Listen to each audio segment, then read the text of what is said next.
component to what we do here in the district, and it's bringing public safety awareness, economic development to this community. And you know, we have a lot of good players on our team. The relationship that the district has with all the law enforcement officers is really, really something special. I haven't been a part of a group like this in a long time. So that's why I am so passionate about getting you guys together and having this open table discussion with law enforcement, because we really want to know what's happening in your communities. So thank you so much for being here. It means a lot. So today our sponsor is Centerforce, and with Centerforce we have Mr. Burke Yates, who's the Executive Vice President. I'm going to turn it over to him, and he has a few words for us. So thank you very much for the opportunity. We enjoy our relationship tremendously with the Near Northwest Management District. I don't need a microphone. So we enjoy our relationship with the Near Northwest Management District, helping them make a difference in the community. They invest a lot of good hard-earned money and time working with us, helping provide video surveillance for the community itself as a whole, as well as for specific multifamily units here in the district as well. We enjoy working with a few of the properties around here. I'd like to work with a few more in his sales pitch. So what we do, we thank you very much for the opportunity. Most importantly, I want to say thank you to everyone in the room who's involved in law enforcement. You have a very special place in our heart. I wear this bracelet every day and have for a long time. It says pray for police. P4P, because they need our support every day, small, medium, and large, even in our thoughts and our prayers. So I want to say thank you from Centerforce for everything and allowing us to participate as a video evidence material provided for you guys. So thank you, Mr. Walter. Thank you. I can't do it. Well, thank you, Bert. With that being said, yeah, the district is so supportive of our law enforcement and all the initiatives that we have. We really appreciate the Sheriff's Department's office who's here, HPD, and the Constable Precinct 1 who are in contract with us. We really appreciate them. I also wanted to turn it over for a few minutes to our commander, James Bryant from the North Division. He has a couple of words for us.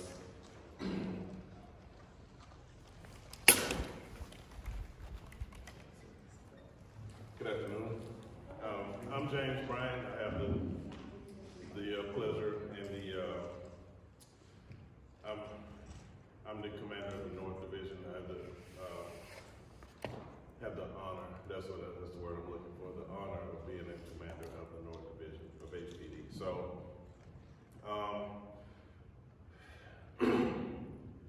as we all know, we've had an issue with violent crime within the city, especially with murders going up the way that they did last year.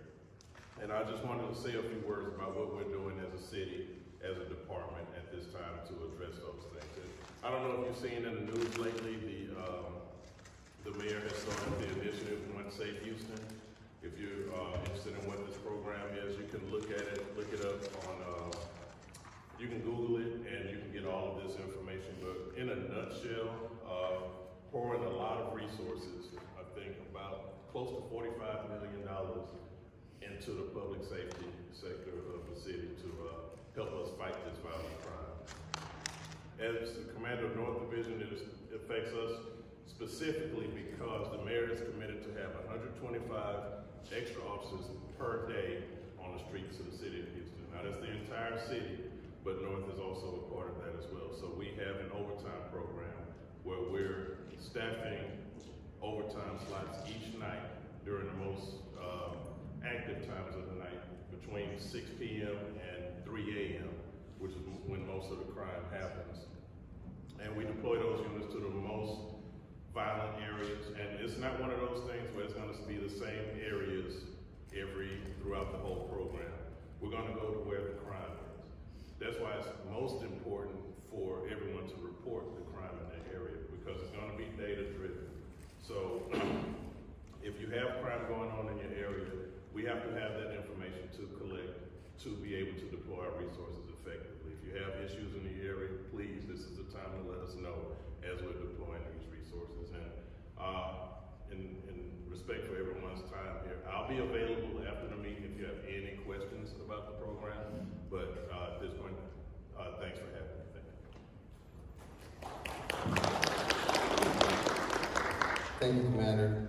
We really appreciate all the efforts. I want to say something about the North Division as well. All the officers we have the pleasure of working with, it's just something out of this world for me, especially with Lieutenant Salazar. She is just so bubbly and eager to work with us, and anything we do, she's gung-ho about it, so really appreciate it. And I also want to thank Tina DeFore, who's with the Houston Apartment Association. Thank you for being here today. All right, moving on to our keynote speaker. Today we have our Assistant District Attorney Jim Leitner, who is going to be talking to us about Chapter 125 and Section 8 home. So give it up for him.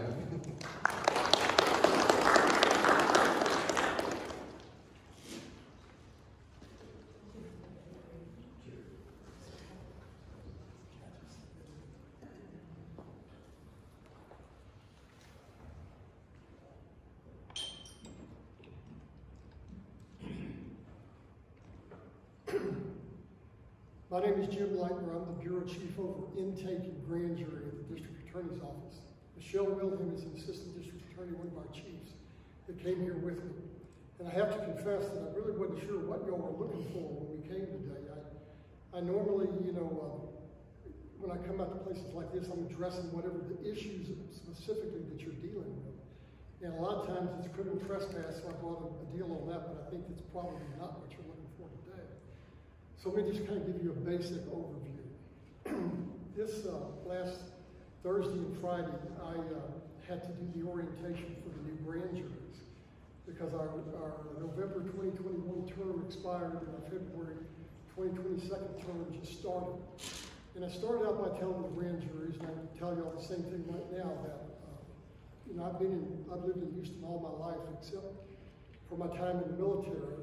And I have served under many assistant district attorneys, many district attorneys, Carol Vance, Johnny Holmes, Pat Likas, Kim Allen, all of them.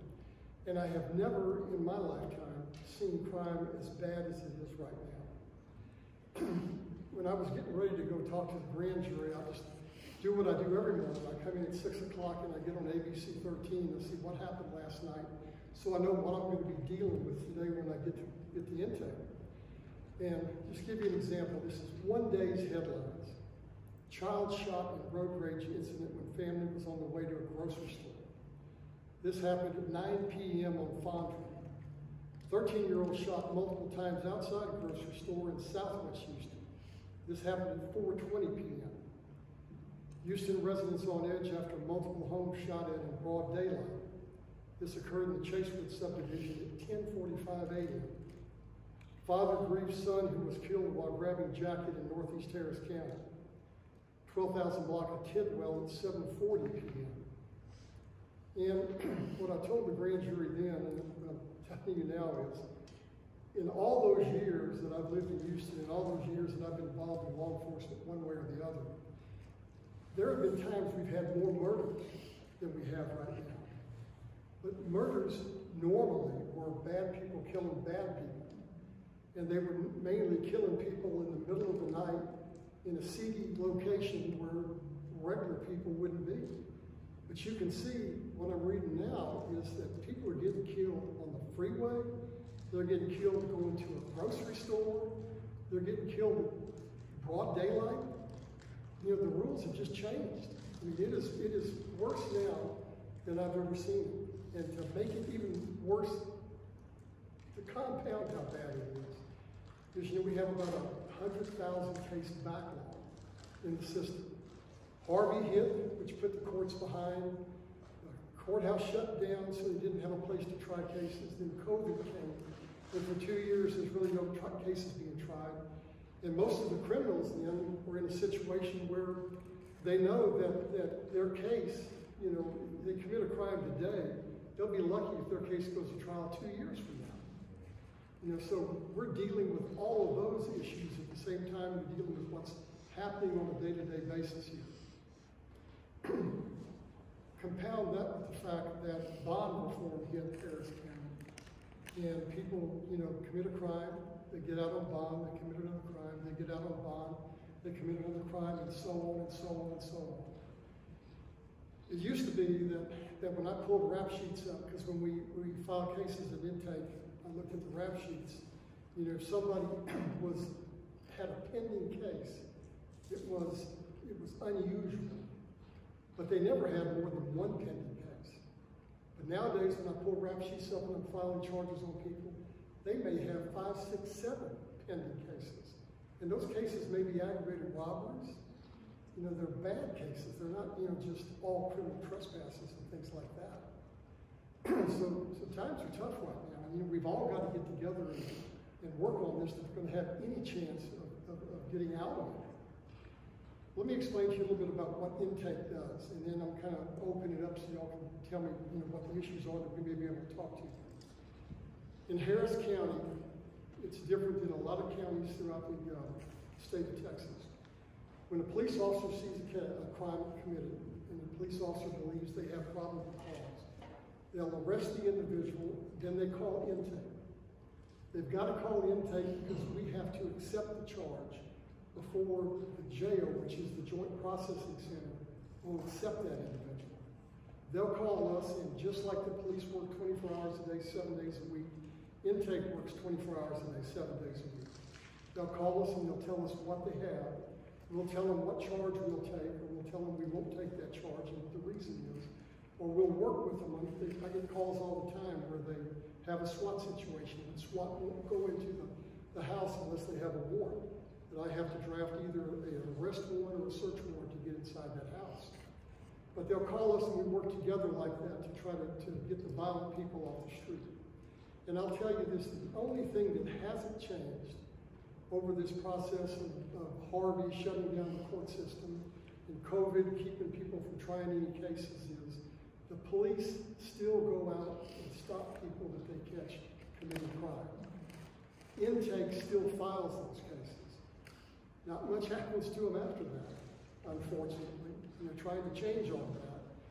But at least that's happening. The only thing that's kept us as safe as it possibly could be during all this is the police keep arresting individuals.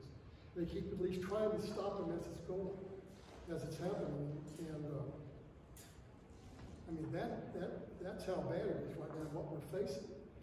You know, I don't know what we can do at intake to assist you in the multi-family housing that y'all, and what the problems are that y'all are facing, but let me open it up right now to say, can you tell me, you know, what you need? I brought Michelle with me because she is our firearms expert, and you know that, you know, so many of the crimes are being called firearms right now, and firearms laws, to say the least, are very complicated. Things that you normally could say, well, it just makes sense that this is a crime, don't make sense anymore. But I don't think that's what, you know, we present that to police agencies all over the county, but I don't think that's what you want right now. So let me kind of just open it up to you. Can you tell me what we can do at the district attorney's office to help you? What your problems are, and what the police, you can tell us from the police agencies what your problems are. The district attorney's office is not doing an intake, or that we could be doing better at intake. You know, I work with Chief Skiller, I work with Chief Slinkard, I work with Chief Fenner, I work with, I guess, Chief Harden now, on a lot of the different issues that happen. But I don't really get much of a chance to go out to the local communities and see what problems you're dealing with here, other than the problems I see with all the cases that are coming through. And just to let you know, at intake we file about 100,000 cases a year, and we're pressed to be able to get those cases out. Our people that work there filing them, and when the officers come in and say, we're putting 120 officers on the street with all this overtime, I just know that means a wave of more cases are coming to intake. You know, and we'll deal with that because we'd much rather see that happen than the alternative. But if y'all have any questions or you have any issues that maybe I could work with you on or tell me about.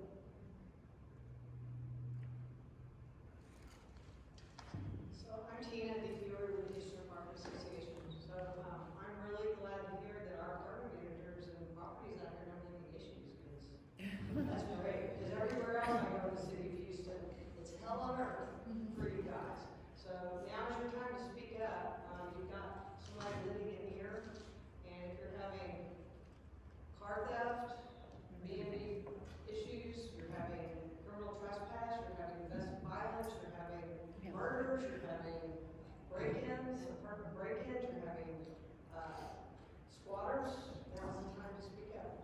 I have a question. So we have almost all of that. We're the Life at Grand Oaks. We used to be Linda Vista. So we have just a little bit of everything. The thing, I understand how backed up the log is. I don't know if there's really an answer to the issue that we're having, because the same people we see doing the things over and over is the same issue that the officers are having, that, you know, they arrest them, they don't press charges, and then they continue doing the same thing, which is then you get them and they have, you know, 6 different charges. So when it comes to things like, I don't know if is there a way to escalate it when it's somebody that, you know, they're criminally trespassed. You also know that you may have not caught them breaking into apartments, but you know this is the person that's been doing this. You've already trespassed them. The officers come, they try to arrest them, but then, you know, they can't get taken in. Is there any other way to work with that? Well, on criminal trespassing, which is what I thought y'all's biggest problem was that I was going to talk about today, those are the elements of criminal trespass. And, you know, a lot of times I go out to different meetings like this, and people will say, why does the district attorney's office not file criminal trespass cases anymore? Well, we file them just as much as we always file them. You know, the problem is they get what they call a GOB bond, which means that unless they're on probation right now, or unless they're on bond, I mean, they don't even hit the JPC. They take it to the JPC, they fingerprint them, and they're released immediately. And that's what's going to happen. We find that a lot of the criminal trespass individuals have mental problems.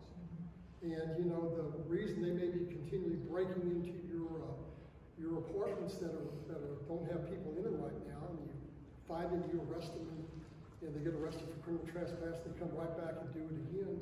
A lot of these people do have mental problems. And, you know, we have a mental health diversion center right now, which, you know, a lot of people think, well, this guy's causing me a problem, I'd rather see him go to jail.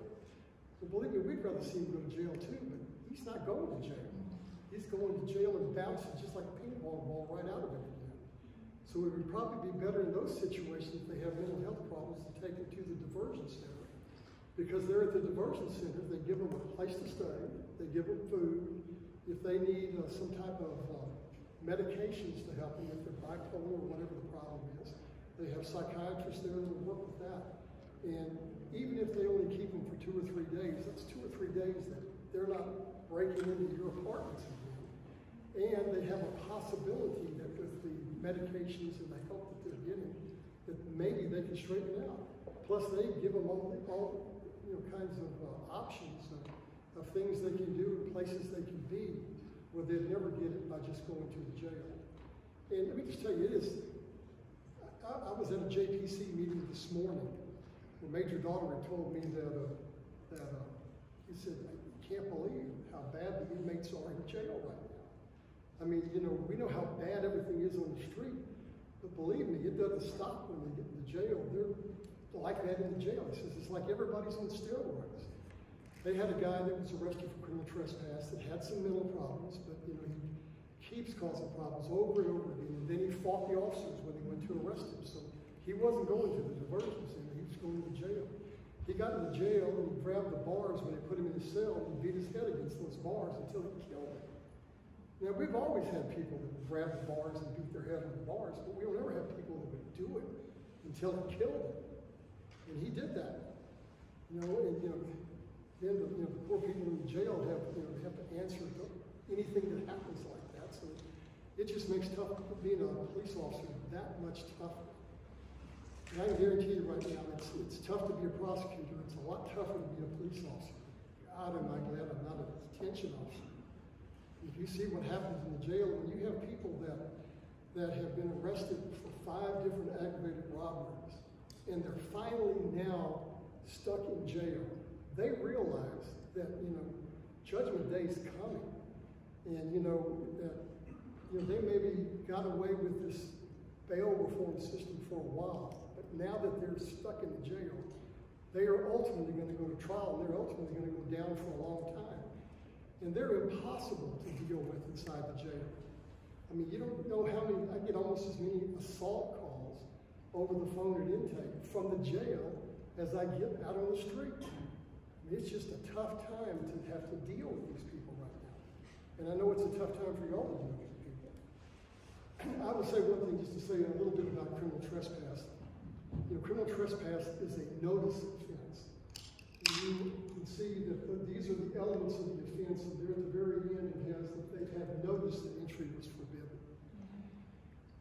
A lot of times I get calls from officers that will say, I had one of your DAs refuse to take a trespass charge because the person was given a notice that they couldn't be here, but the notice is a year old. And, what is the time period when what's the word for that, what they sign? Trespass affidavit? I'm sorry? You mean the trespass affidavit? Trespass affidavit, where somebody signed a trespass affidavit like that. Well, the thing about notice is, for example, as it says right there, that if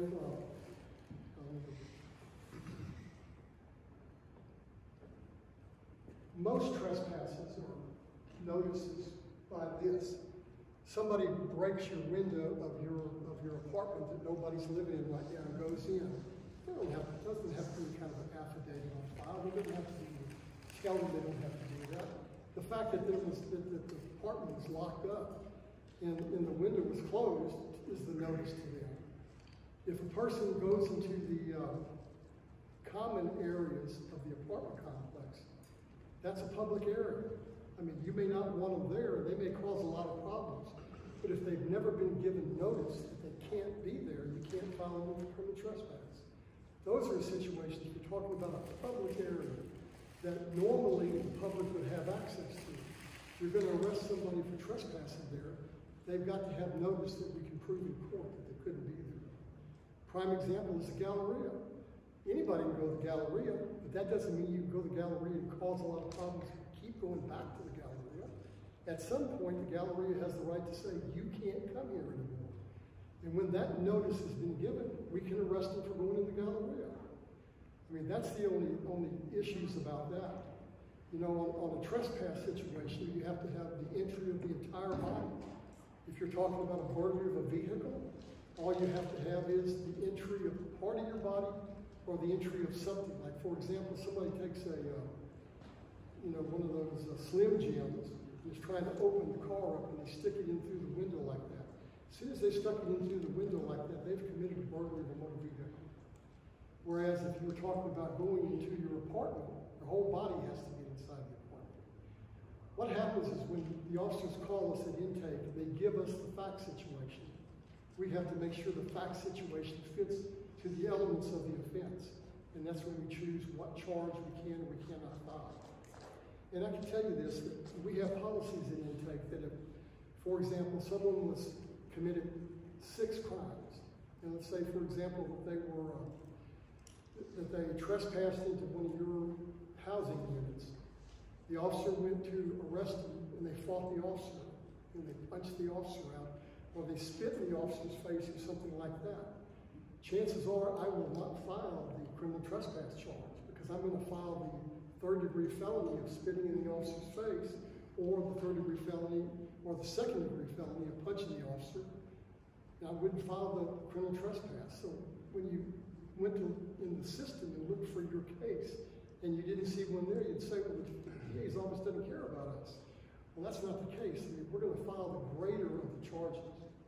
We find somebody that's got 6 different types of dope on them.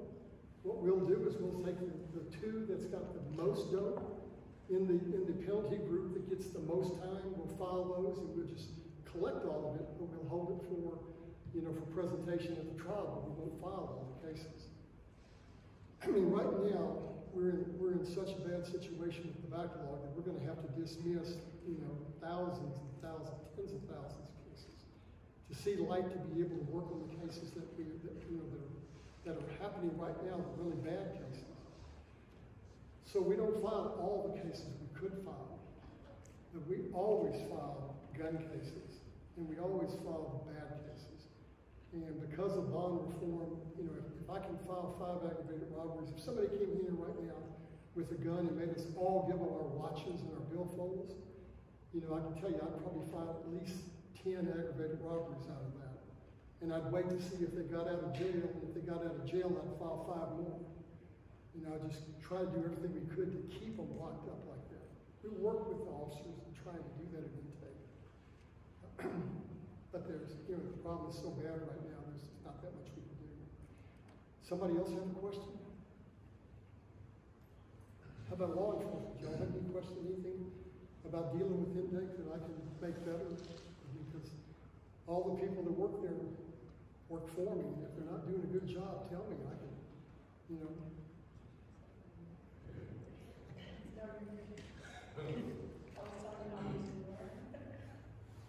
I'm sorry. No, it's not not you're good. We have your personal cell phone number. We have an issue.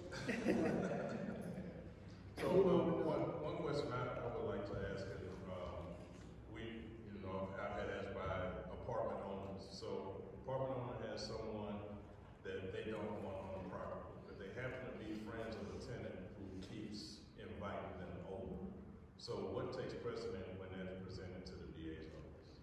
But you know, if you can show me that there's something that's actually happened, like that person goes into the common area where the washing machines are and busts things up, breaks into a coin-operated machine or something like that, where the apartment manager has a valid reason when we go to trial to be able to say, you can't come back here again. When you have that, I don't care what the person inside room 3 that has a right to be there says, that you can't give that person permission to come here and cause problems for the owner. Now, if it's a situation where you don't tell us that, or you don't put it in your DMs, it'll never make it past our PC court. Our PC court right now is, that PC means probable cause court. After every charge is filed and the person's arrested, every misdemeanor has to be before a probable cause judge within 24 hours. So you can see that's, you know, everybody's got to be turned and burned. Nobody can, you know, mess around. Every felony's got to be before probable cause judge within 48 hours. And if you have a problem that faces the owners there, to why they say, I don't want this person here, you can't just say in your DIM summary, which is the summary that we look at and the judges are going to look at to tell them what happened. You can't just say the owner said the guy couldn't be here anymore, and then, but the tenant said he could. They'll find no PC every time that comes before them. You've got to lay out why the person said you can't be here. It all causes us to do a little more work, but if you really think about it, it makes sense. And that's just what you're going to have to do if we want to make sure that we keep those people out.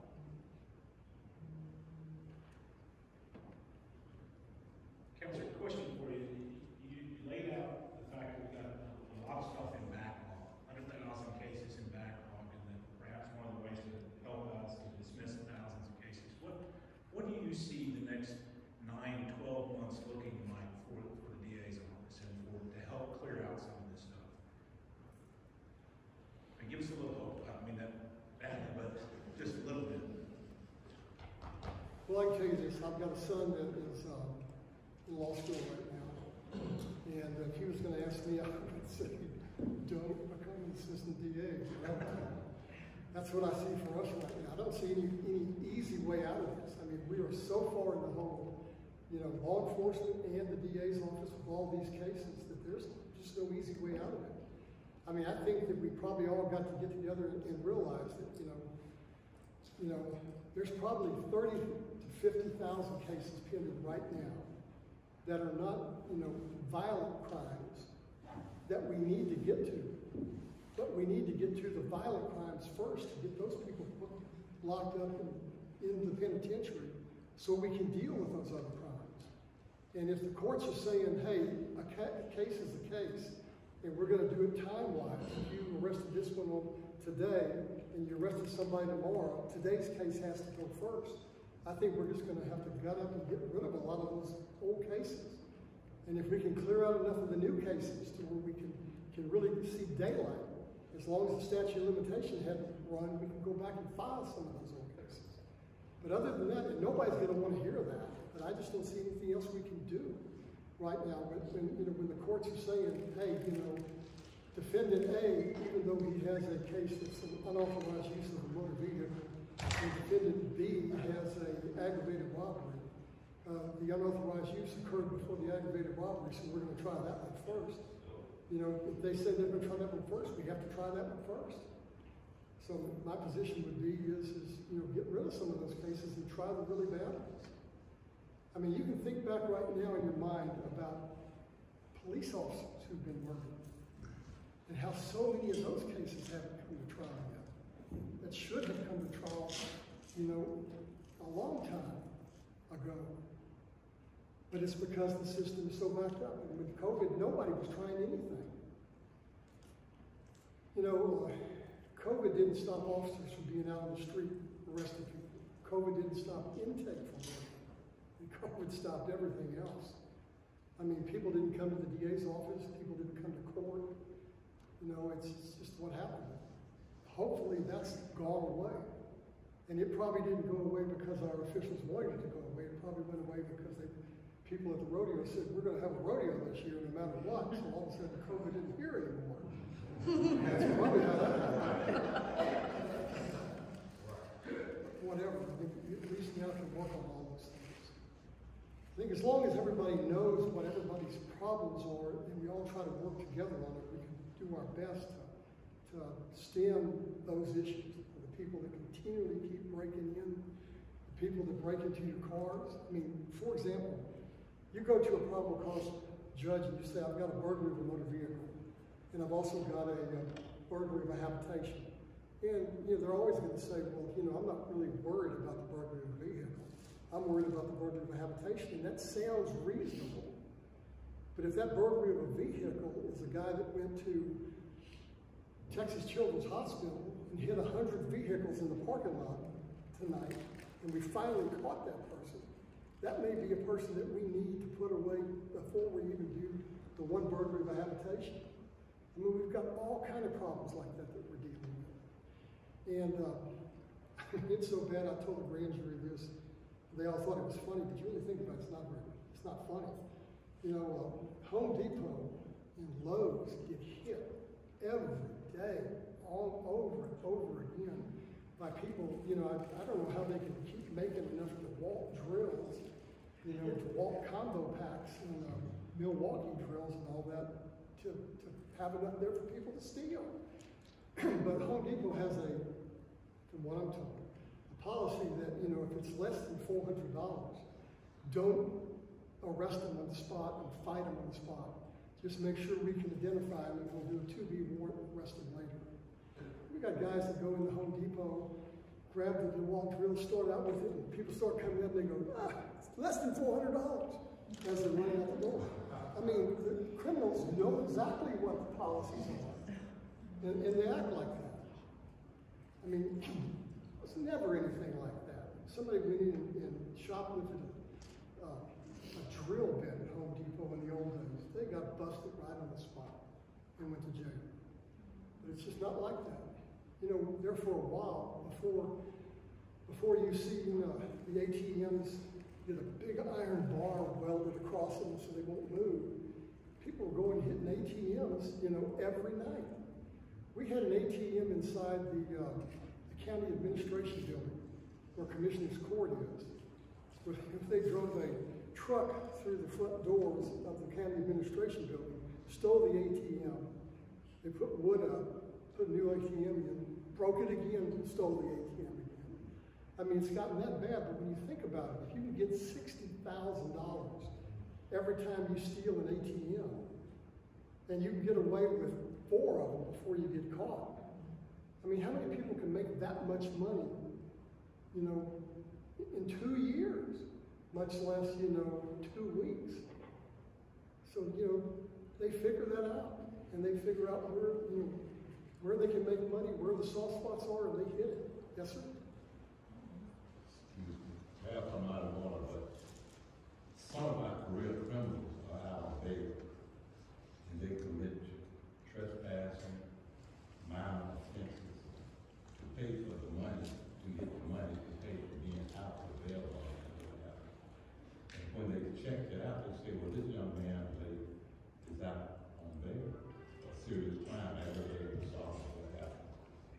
can you stem that when you're looking at someone that he knows that he has not stolen sufficient amount to go to jail? It's a misdemeanor, but yet he has a felony charge against him, and he's out on bail because of the system say we don't have anywhere to put him. And that's my main concern. I don't think everybody is really bad, but when you get a lot of these misdemeanors, and they know the rules, and you let it go, he pawned it or what happened, he canceled his deal, but he forgot. And then you let him out on the beat because the system is broken or whatever. And I think more serious crime should be, I guess I'm watching the news too much. He killed 50 people, he's out on $50,000 bail. And then he commits a crime, trespass and shoplifting to pay for his jail or someone in, and then they check the record and say, oh, he can check on someone, so he's a bad person. Well, I can tell you this, the way the system is right now, if a person committed a capital murder and the judge was crazy enough to put him out on bond, and then they broke into your apartment complex and went inside, that case would be filed against them. But normally, we don't even have the right to make it go to a hearing before they bounce out when you hit the jail on these lesser charges. I mean, that's just the way it is right now. I mean, as you can see, I'm not a big fan of bail reform. And I will tell you that the bail needed to be reformed. I mean, we had 23 district courts, and we had 16 misdemeanor courts. And we filed more misdemeanors each year than we filed felonies. The only way the county got away with doing that is people pled out. They disposed of their cases on misdemeanors to get out of jail. You know, and ultimately you knew that, you know, it was the right thing for some of them, but it wasn't the right thing for all of them. If poor people couldn't make bail, the way they got out of jail is they just pled their case out. So bail reform had to come. But it seems like everything that comes, I mean, when the pendulum swings, it may be over here. Instead of it stopping where it's reasonable, it's got to swing way over here before it starts coming back, and then it goes way over there again. I mean, that's what happened with bail reform now. It's just gotten out of hand, and it's made life more dangerous for all of us. But there has to be some in between on that. Yes, sir? You just said there are 23 criminal district courts in Harris County. I think there's 24 now, plus we have a bunch of specialized courts. We have emergency. And all 24 of those judges are elected officials? All of those are, yes. The specialty courts aren't elected. Like when we have emergency courts, they're usually retired judges that come back to the emergency courts. But we still only have 16 misdemeanor courts. So, I mean, if what your problems are dealing with these misdemeanors that could happen over and over again, now we have misdemeanors where everybody's out on bond. And nobody pleads to anything because they know that, you know, if I commit this Class A misdemeanor today, then I may have 5 of them pending. Chances are you're not going to put me to trial for a year, 2 years maybe, because of the backlog. So it makes it just next to impossible to work. So 23 courts, all elected, and they're all identified as criminal courts, is that right? Criminal felony courts. Okay. Then, so you do 300 in the math, you do 300 intakes a day. How many people do you have 7 days a week, 24 hours a day, doing those 300 intakes a day? Well, the people in intake are not handling the cases in the court. I understand that. I'm just starting the process. You're doing 300 a day, round numbers, okay? We probably have, 6, 7 attorneys on every shift. And we have 3 shifts every day, 7 So days. you get 20 people doing 300. Because, you know, those are just the cases we file. There's a lot of cases that we don't file. And there's a lot of other things we do, like give advice, write warrants, things like that. If anybody is not arrested on the spot, to get them arrested, we have to do what we call a 2B warrant. You know, and we do that all the time at intake. It just takes time, that's all. The most important thing I can say to everybody is support your local police officers. I mean, they're the only thing that's going to save you from this violence that's going on out there right now. Support them in every which way you can. And then we'll try to support them at intake when they bring the cases to us. But, you know, it's a tough job to be an officer out there. But, you know, get behind them and let them know that you appreciate what they're doing. And help them out by getting phone calls and to tell them, you know, you see something, you report it. I know that you know, they want you to do that, and we want you to do that at intake too. And then be willing to come testify if we can finally get that case to court. I mean, it's very frustrating to us to get a case and finally get it to court and have the witnesses phone calls. I see you walking up here about ran out of time. No, you're fine. You're fine. Yes, sir. My name is Jerry Squares. I'm on the board of the Northwest Management District. And Wayne and his team, in my opinion, do a great job. I'm grateful and thankful for the law enforcement people that are here. And I'm really impressed with them. My comment to the apartment management people that are here on the comment that he just made, how difficult is it for you to get the people that live in your places to help and participate? And then what can these guys do, or what can we do to get the people that live in your communities, right? Our goal is we want to make it better. Part of making it better is to have them participate. Yeah. So I have a sense that's a challenge, right? How do we fix that? What do we do? What can we do in the next 2 months? Well, what we're doing is our owners just purchased property in July, so we're doing a rehab and going through and getting rid of some of the issues that brought in that element into the property. I'm sorry if they go to anybody else's property. So that's what we're doing. That's the only thing we can do is enforce our rules and do the best of our ability to try to do that. The other part, we have law enforcement around us all the time. We use off-duty police officers as our security. So, and they do an amazing job. And I understand how hard it is for them at times because they, you know, it's the same stuff that we're dealing with. So there's not much we can do at ours except for to enforce what we can do on our part. But people just, what I've seen happen is they come forward, they do whatever, and then they get mad because nothing happens. And then it, you know, it comes back that, why am I going to even do anything because nothing's going to happen anyways. So that's kind of. So we have to address that frustration with the time frame.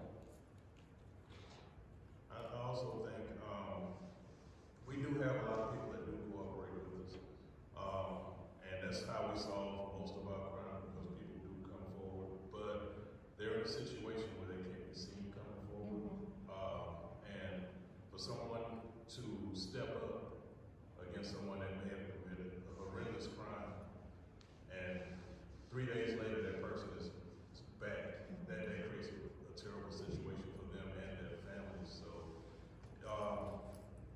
when they are able to, my experience is we do get a lot of cooperation from the community. They just won't do it out loud. Right. Concern for your own safety and family safety first, I understand that. I have a question about, I know HD, y'all have called it a Blue Star program. Are any of the apartment owners or apartment management part of that program here? Because I'm developing a program, Blue Star program, what we call it crime-free multi-housing, for the Harris County Sheriff's Office. So I would like to talk to you here after and get y'all feedback on the results or measuring success for that program. Because it's something I think is very effective and inspiring, and it's a lot of people in Harris County that want that program. So I think it's will be an improvement of working with law enforcement, working with the apartment managers, apartment owners, and getting community involved, because we all know that's what Blue Star program is all about, and that's how educating people of awareness, how they can come forward without, you know, being anonymous, or people not knowing. And I think it's what I've been going out and doing a lot of these apartment complexes and neighborhoods, they are unaware of, or uneducated, which is what we need to do to teach them how they can be part of the community and working together without that fear.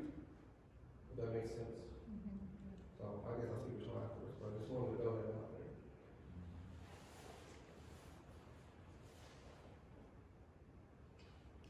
I know this, I've got 8 kids, And the difference today, some of my kids are still not that old. I got one that's in the University of Texas A&M. But like, I always told my kids, you know, don't take drugs. I mean, it's wrong and it's illegal. But today, I would tell my kids, don't take drugs, it's wrong, it's illegal, and it could cause your death. You know, I've got like 6 cases in intake right now that I'm looking over, where people bought drugs, people that looked like good, regular people, kids, bought drugs, took the drugs, and they were laced with fentanyl. And it killed all the ones that I've got on my desk right now. I mean, China is sending drugs over here that look like they are Valium, for example, and they really have fentanyl in them. And, you know, I guess China's probably doing that because they want us to kill ourselves. But I mean, there's so many things like that that's happening right now. And if a person gets a pound of marijuana that they could sell for X amount of dollars, and they're able to lace it with fentanyl, it can go to where they make $10,000. So they're doing that, but they just don't have the knowledge to know how much does it take to get high and how much does it take to die. You know, and it's a hit or miss proposition. So I mean, nowadays, you know, you tell your kids, don't go get gas after dark. I mean, I tell my wife, don't get gas after dark. I don't get gas after dark. You know, and I tell, you know, kids, don't take any kind of drugs because you're never going to know what's in there. And you might say, well, I can look at this and it says it's an aspirin. So, well, you better get it out of a bare bottle that was sealed when you bought it at the store, and not when somebody handed it to you, because otherwise you don't know what it is. You know, with the juggings that go on and the things that go on right now, you've got to be really careful. You've got to look everywhere you go. You've got to be cognizant of everything that's around you. And if you see something that doesn't look right, stay away from it. I mean, that's the only thing you can do. That's about the best advice I can give, because by the time it comes to intake, you're already way behind the 8 ball. That means you're a victim. We'll do what we can do to help you at that point, and we'll try to stop it from ever getting. I'll give you all intake's phone number. I'll give you my phone number. If you have something that's coming up, and you know you don't seem like you're not getting the response from the DA's office that you should get, you can call. This is my direct line number, comes to my desk. It's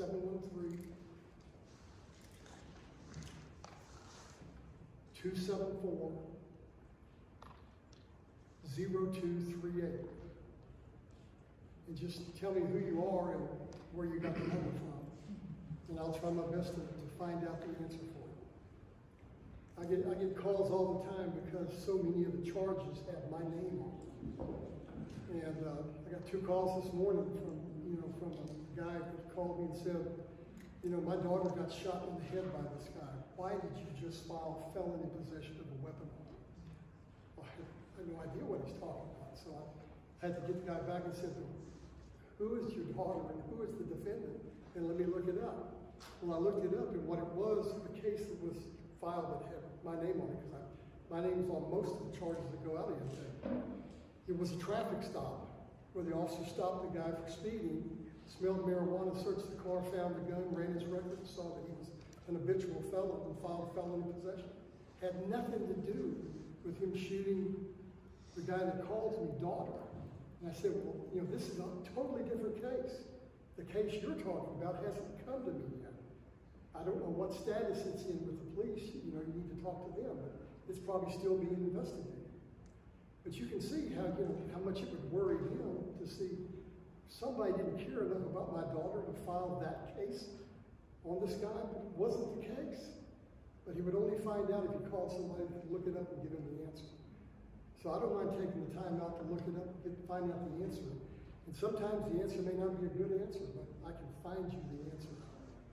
At least let you know what the situation is.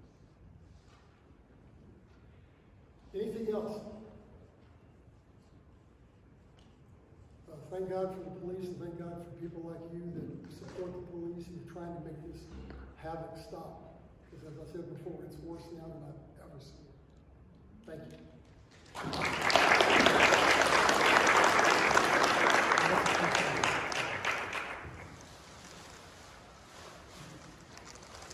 All right, thank you, Counselor, for the presentation and information. It was good. It was great. Thank you for being here. I wanted to take a moment to thank every single one of you guys for being here as well. I wanted to also say, please invite somebody for our next meeting. If you have a property across the street that you may have a relationship with that manager or that owner, please invite them next time. We might have a gift for you waiting for you. If let me know, and we can certainly accommodate. Also, I wanted to know, was this better having it a lunch meeting as opposed to a breakfast meeting for you guys? Yes? Okay, unanimous. Awesome. Well, thank you so much for being here. Again, Counselor, thank you for your time. Thank you all of our law enforcement agencies for being here. And we have plenty of food left over, so make sure to take some home with you guys. And thank you so much for being here. All right, y'all have a great day.